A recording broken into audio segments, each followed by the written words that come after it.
These are the 10 tribes. These are the 10 tribes, the northern kingdom of Israel. Because remember in Kings, when we had to split between King Jeroboam and Rehoboam, we split the southern kingdom, Judah, Benjamin, Levi, right, and Israel, Judah and Israel. Correct. So now the 10 tribes of Israel, this is going to talk about their migration to the Americas. And somebody give me Ozareth definition on the phone. Which were carried away prisoners out of their land. Officer Michael, give me Ozareth. Which were carried out of their own land. We were carried out of our own land. In the time of Ozee, the king. In the time of King Ozee. Whom Salmanasseh, the king of Assyria, led away captive. Then under King Salmanasseh. And he carried them over the waters. And so came they into another land. So we came into another land, another captivity under this king. But let's see, what did the Lord allow under this king? Remember, all the kings that conquered us, who's doing was it? Who controlled that? Who controlled the kings who conquered us in the Bible? Who controlled the Assyrian king? The Babylonian king? No, not Satan. But who? So the Lord? Who? No, the Lord. The Lord controls all. Remember in Job, when the sons of God and Satan came to present to the Lord? Everything that happens on this earth, they need approval from a higher power. Satan isn't fighting against God for power 50-50. No, he's following orders. The evil angels that kill people, they're following orders. The Lord controls life and death. Verse 41. But they took this counsel among themselves, that they should leave the multitude of the heathen and go forth into a further country. Yes, sir. So we took this counsel, and we was allowed to, because the Lord allowed the spirit of the king to allow us to leave and start keeping our commandments. We're going to read it.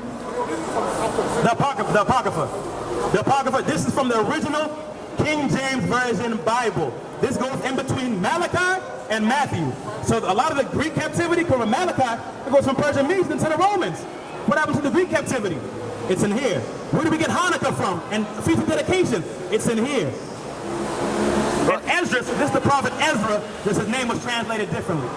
But they took this counsel among themselves, that they would leave the multitude of the heathen. So we would leave the heathen, and heathen means a non-Israelite nation, and it can also mean Israelites who stopped keeping the commandments and started to live like heathens.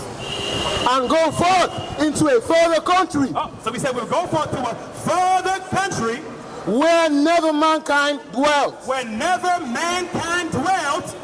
That they might there keep their statutes. That there we might keep our statutes. The Seminole Indians, when you see their clothing, don't you see them wearing stuff like this?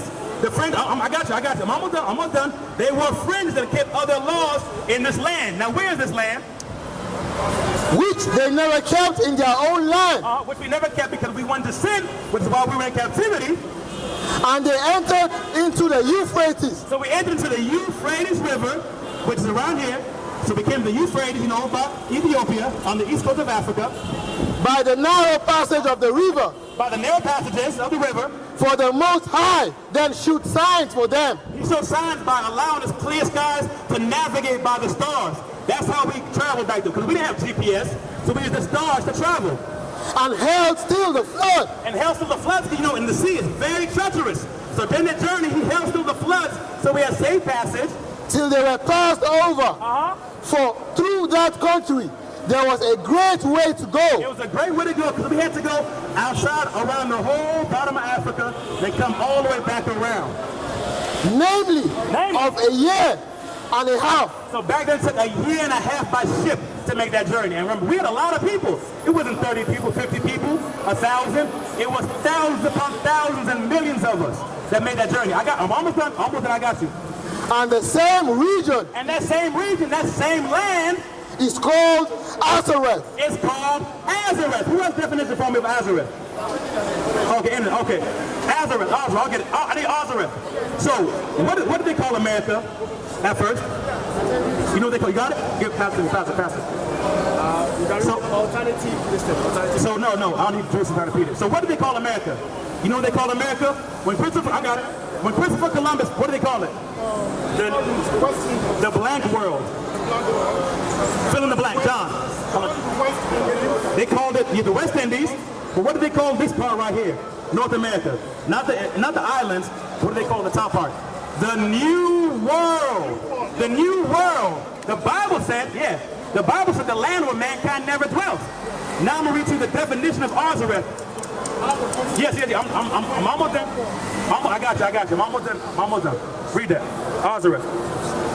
From the top. Azareth, the name of the land beyond the great river. So the name of the land beyond the great river, Euphrates.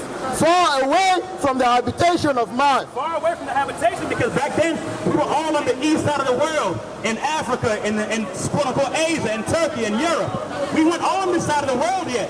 That's why they called it the New World. In which the 10 tribes of Israel will dwell, observing the laws of Moses. Read it again. Observing the laws of Moses. We were observing the laws of Moses, John and Okonye. Until the time of the restoration. Until the time of the restoration, which is happening right now. We're waking up to the fact that we are the Israelites. We are God's chosen people. We're not niggas. We're not Negroes. We're not Nigerians. We're not Igbo. We're not Yoruba. We're not Hausa. We're not Efi. We come from the 12 tribes of Israel. Right. That is our God-given name. What is the nation?